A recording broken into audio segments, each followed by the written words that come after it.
For those of you who have been around a while, you may have heard of Dolly the sheep, the first mammal to be successfully cloned from an adult somatic cell. After Dolly, other animals were successfully cloned. Cats, deer, dogs, horses, mules, oxen, rabbits, and rats. Although the ethical debate over these creations was heated, the most troubling moral dilemma wasn't over cloning animals, but humans. Should man be permitted to clone another human being? Is there an ethical exemption that would ever allow for such a thing? Well, I actually think there is an instance that human cloning might not be only permissible, but preferable. Curious to know more? Let's take a look at this idea together in this week's 5-Minute Torah.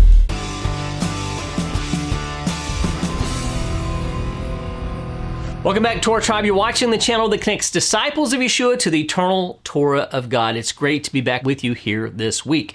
If this is your first time to the channel and you're looking for the follow-up on what I introduced just a moment ago, then feel free to skip ahead to the commentary. For now, I'm going to give a brief overview of this week's Torah reading. This week, we are studying the portion of Vayeira, Genesis 18:1 through 22:24, and here are the three things that you need to know about it.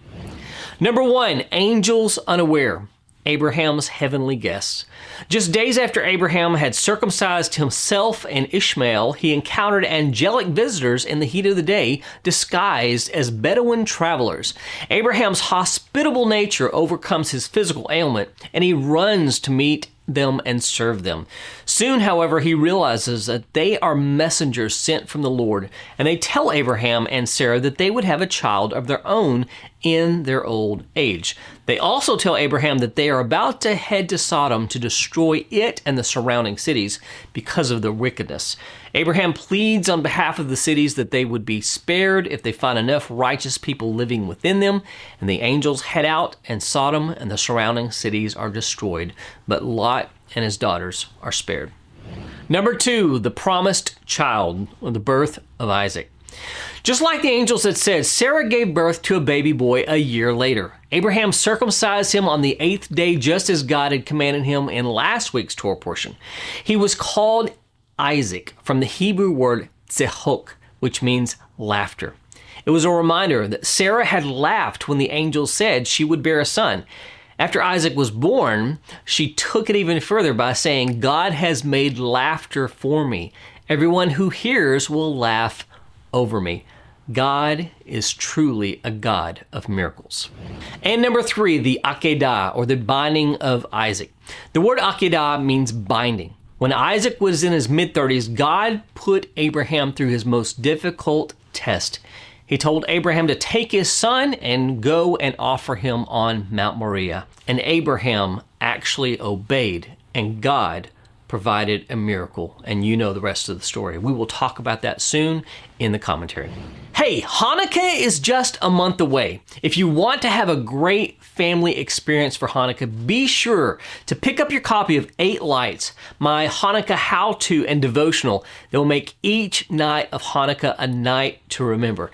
It has a 5-star rating on Amazon with over 100 5-star reviews.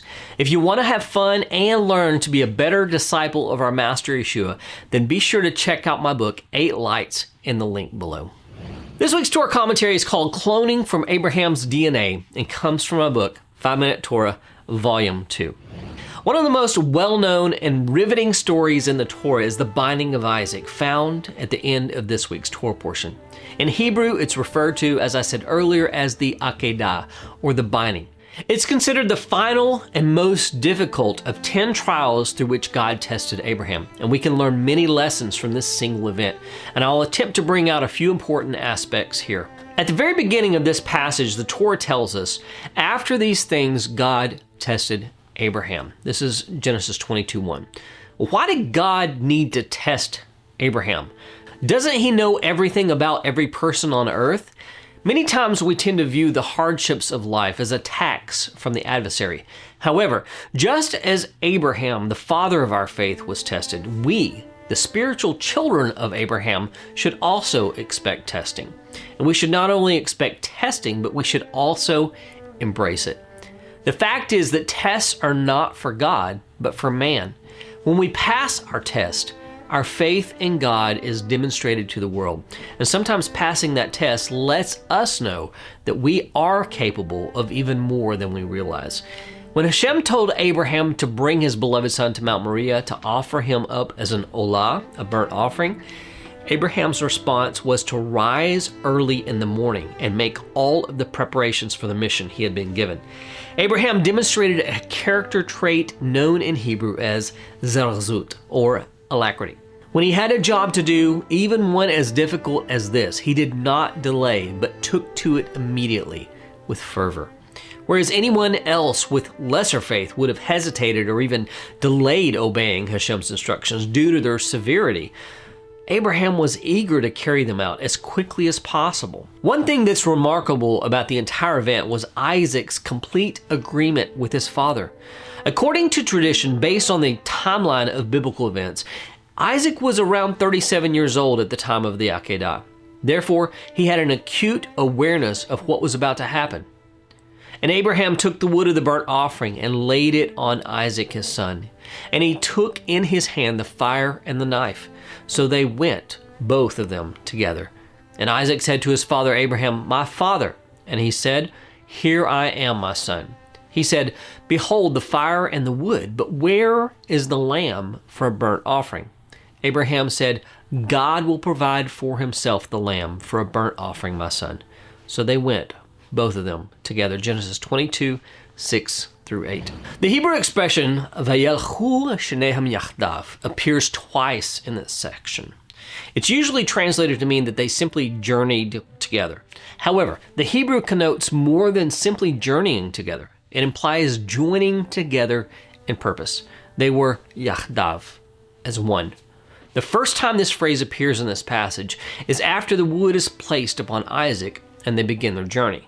The second time it appears is when Isaac has the sinking realization that the missing lamb was intentional and that he would be the one placed upon the altar. Yet the two of them continued on as one. Isaac, bearing the greatness of his father's spiritual genes, was one with Abraham in purpose.